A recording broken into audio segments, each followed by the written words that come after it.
kita akan belajar materi pemrograman dasar untuk kelas 10 multimedia.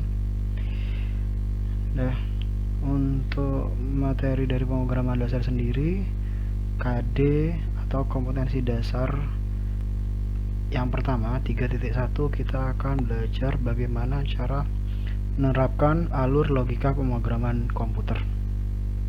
Nah, sebelum itu perlu kalian ketahui penemu dasar dari algoritma sendiri yaitu ilmuwan Islam yang karyanya dalam bidang matematika, astronomi, astrologi, dan geografi banyak menjadi dasar perkembangan ilmu modern, yakni Al-Khwarizmi namanya. Kemudian di Eropa atau dalam bahasa Inggris namanya diganti menjadi algoritma. Kemudian dalam bahasa Indonesia kemudian menjadi algoritma. Oke, dia adalah penemu dari algoritma. Kemudian definisi algoritma sendiri. Algoritma adalah urutan langkah-langkah logis penyelesaian masalah yang disusun secara sistematis. Algoritma dapat menyelesaikan suatu permasalahan dalam waktu yang singkat dan memiliki tingkat kerumitan yang rendah. Sementara algoritma yang membutuhkan waktu lama untuk menyelesaikan suatu masalah membutuhkan tingkat kerumitan yang tinggi. Beda algoritma dan pemrograman. Nah, di sini mungkin kalian banyak yang masih bingung perbedaan algoritma dan pemrograman dan program. Program adalah kumpulan pernyataan komputer. Jadi kalau tadi algoritma itu urutan langkah-langkah penyelesaian masalah, namun program adalah kumpulan pernyataan komputer. Nah, metode yang digunakan adalah metode dan tahapan sistematis yang digunakan program adalah algoritma.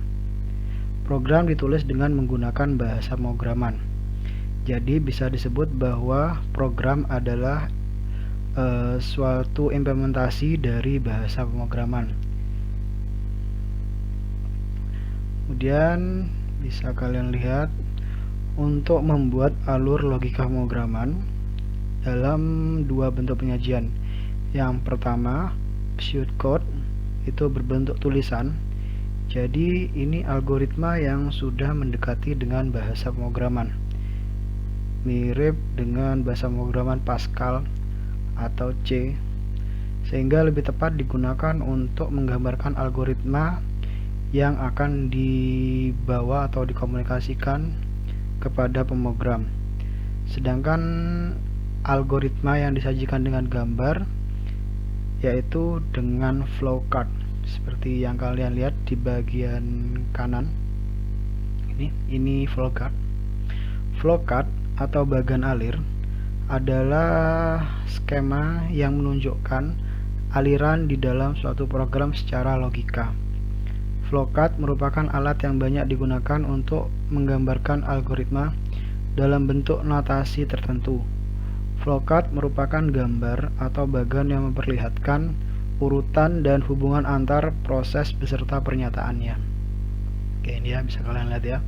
Ini contoh dari pseudocode, kemudian ini contoh dari flowchart. Oke, pseudocode. Bisa kalian lihat contohnya seperti ini. Pseudo berarti imitasi atau tiruan atau menyerupai, sedangkan code menunjukkan pada kode program. Contoh pseudocode: 1. Start, read, alas, tinggi, luas sama dengan 0,5 kali alas kali tinggi, print, luas, stop. Nah, pada contoh di atas tampak bahwa algoritma sudah sangat mirip dengan bahasa basic dari pemrograman. Pernyataan seperti read dan print merupakan keyword yang ada pada basic yang masing-masing menggunakan kata baca, data, dan tampilkan. Dengan menggunakan pseudocode seperti di atas, maka proses penerjemahan dari algoritma ke kode program menjadi lebih mudah. Jadi gini, pseudocode Ini metode algoritma yang menggunakan tulisan. Sekali lagi, ini menggunakan tulisan. Beda dengan flowchart. Jadi di sini kalian menulis algoritma yang hampir menyerupai bahasa pemrograman, karena di dalamnya sedikit ada selingan dari bahasa Inggris yang biasa dipakai dalam bahasa pemrograman. Kemudian flowchart. Nah, flowchart itu seperti dijelaskan sebelumnya, dia adalah gambar. Jadi simbol-simbol bagan alir program flowchart itu ada 8. Yang pertama, kalian bisa lihat ini sebenarnya berbentuk oval ya. Ini notasi algoritma untuk menyelesaikan permasalahan menggunakan bahasa natural. Kemudian yang ini jajar genjang, data yang mewakili data input atau output. Jadi inputnya dia menggunakan simbol jajar genjang. Kemudian yang di bawahnya ini, notasi ini disebut dictation yang digunakan untuk suatu pemilihan menyelesaikan kondisi di dalam suatu program. Jadi ini bisa disebut dengan percabangan. Kemudian di sini yang persegi panjang, notasi ini disebut proses yang digunakan untuk mewakili sesuatu. Oke, kita lanjut. Nah, kemudian ini simbol yang ini digunakan untuk preparation. Jadi memberikan nilai awal dan nilai akhir. Jadi awalnya ini, kemudian akhirnya nanti simbolnya ini juga. Oke, yang sebelah kanan, notasi ini disebut predefined proses yang digunakan untuk menunjukkan suatu operasi yang rinciannya ditunjukkan di tempat lain. Kemudian yang ini arah panah. Notasi ini disebut arrow yang digunakan untuk menunjukkan arus data atau aliran data dari proses satu ke proses lainnya.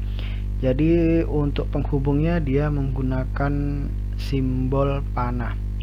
Kemudian yang ini, yang lingkaran ini, notasi ini disebut konektor yang digunakan untuk menunjukkan sambungan dari flowchart yang terputus di halaman yang sama atau halaman berikutnya. Nah, untuk kalian lebih mudahnya bisa perhatikan pada gambar di sebelah kiri. Ini keterangan dari simbol atau lambang-lambang flowchart. Seperti ini untuk lambang atau simbol oval, itu keterangannya adalah mulai atau selesai. Ini terminatornya. Kemudian untuk aliran data menggunakan tanda panah seperti ini. Input outputnya menggunakan jajar genjang. Kemudian prosesnya menggunakan persegi panjang. Untuk percabangan menggunakan simbol seperti ini. Pemberian nilai awal suatu variabel menggunakan simbol seperti ini. Untuk memanggil atau prosedur tugas menggunakan simbol seperti ini. Konektor di halaman yang sama menggunakan simbol lingkaran. Objek konektor menggunakan simbol seperti ini. Nah, ini contohnya. Ketika kita akan memulai, kita menggunakan simbol oval. Kemudian untuk inputnya seperti ini, kita menggunakan jajar genjang. Di sini mulai, kemudian inputnya baca data. Kemudian diagram alirnya menggunakan tanda panah seperti ini. Ini pemrosesannya. Di sini pemrosesannya hitung luas segitiga menggunakan simbol persegi panjang. Kemudian outputnya atau hasilnya menggunakan jajar genjang lagi dengan tampilan hasil luas. Kemudian hasil akhir kita tuliskan di sini oval selesai. Oke, seperti itu. Terima kasih. Assalamualaikum warahmatullahi